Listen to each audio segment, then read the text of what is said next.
Sa isang tahimik na baryo na napapaligiran ng mga luntiang burol at matatayog na puno, may nakatira na maliit na tuta na ang pangalan ay Bantay. Si Bantay ay may gintong balahibo, malikot na buntot at maliwanag na mga mata na puno ng kuryosidad. Siya ay nakatira kasama ang kanyang ina na si Munay, isang matalinong aso, at ang kanyang ama na si Mang Taro, isang malakas at mabait na aso. Araw-araw, gustong-gusto ni Bantay na maglakbay at tuklasin ang paligid. Hinahabol niya ang mga paru-paro, inaamoy ang mga bulaklak at naghuhukay ng maliliit na butas sa malambot na lupa. Ngunit ang pinakagusto ni Bantay ay makipaglaro sa iba pang mga hayop sa baryo. Nandyan si Miming, ang kuting, si Pagong, ang pagong, at si Pipit, ang ibon na laging masaya at kumakanta. Isang umaga pagkatapos ng masarap na agahan, tinawag ni Munay si Bantay. "Bantay anak," sabi niya, "ngayong araw kailangan mong manatili dito sa bakuran.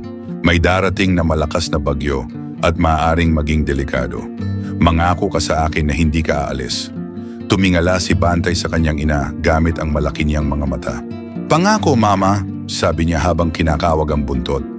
"Mananatili ako dito sa bakuran." Nang makatiyak na siya, umalis sina Munay at Mang Taro upang maghanap ng pagkain at siguraduhing ligtas at tuyo ang kanilang tahanan. Pero pagkaalis nila, nakita ni Bantay si Mingming na naglalaro malapit sa ilog.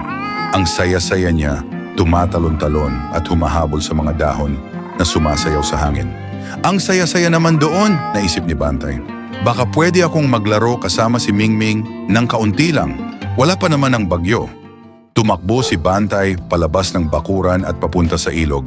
Naglaro sila ni Mingming ng naglaro, tumatakbo sa damuhan at nagtatampisaw sa malamig na tubig.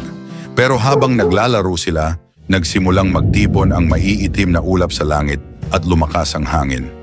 "Bantay," sabi ni Mingming habang tumitingala sa langit. "Sa tingin ko, dapat na tayong umuwi. Paparating na ang bagyo." Pero hindi nakinig si Bantay. "Konting oras pa," sabi niya, na sobrang saya at hindi mapigil. Bigla na lang, isang malakas na kulog ang narinig at bumuhos ang malakas na ulan. Ang ilog ay nagsimulang tumaas at ang hangin ay sobrang lakas na nagugoy sa mga puno.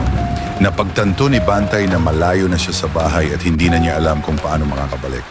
Naramdaman niyang natatakot siya at nag-iisa. "Dapat nakinig ako kay Mama," naisip ni Bantay habang bumibilis ang tibok ng puso. "Paano kung hindi na ako makabalik?" Bigla narinig niya ang isang pamilyar na tahol mula sa di kalayuan. Si Mang Taro iyon, hinahanap niya si Bantay. "Bantay," tawag ni Mang Taro. "Nasaan ka?" "Papa, nandito ako." Tumahol pabalik si Bantay habang tumatakbo patungo sa boses ng kanyang ama. Nakita ni Mang Taro si Bantay na nanginginig sa ilalim ng isang puno at sa pamamagitan ng banayad na tulak, inakay niya si Bantay pauwi. Pagdating nila, naghihintay si Munay sa may pintuan, ang mga matay puno ng pag-aalala at kaluwagan. "O Bantay," sabi niya habang niyayakap ng mahigpit ang tuta, "nangako kang mananatili sa bakuran. Sobrang nag-alala ako nang hindi kita makita." Yumuko si Bantay sa hiya. "Pasensya na, Mama. Dapat nakinig ako sa'yo. Hindi ko sinadyang sumuway." Hinimod ni Munay ang basang balahibo ni Bantay. "Alam ko, anak," malumanay niyang sabi. "Pero mahalaga na makinig ka sa mga magulang mo. Nais lang namin na ligtas ka." Mula sa araw na iyon, inalala ni Bantay ang aral na natutunan niya.